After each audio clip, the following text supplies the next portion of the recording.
Good morning mga idol. Nagluto ako ng almusal, pritong talong at pritong isda at sinamahan ko na rin ng bagoong isda na may kalamansi at bawang.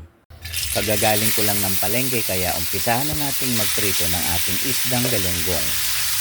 Ang pagprito ng ganitong isda, kailangan mo lang tong bantayan para maiwasan nating masunog ang ating pritong isda. At ayan nga, luto na ang ating pritong isda kaya hanguin na natin to isa-isa.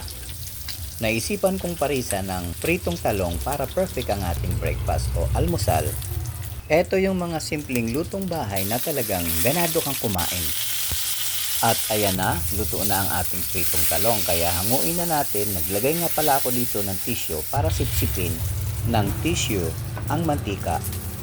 Gumawa ako ng sausawan bagoong isda na may sili, bawang at kalamansi. Perfect match ito para sa ating pritong talong. At ayan na, luto na ang ating almusal. Luto na ang ating pritong talong at ang ating pritong isdang galunggong. Kaya ready na at tara na. Isa lang ang masasabi ko sa inyo dito guys, na mapaparami ako dito ng kanin.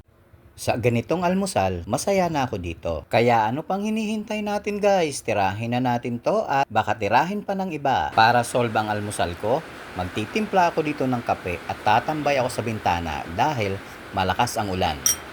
Salamat sa panonood guys!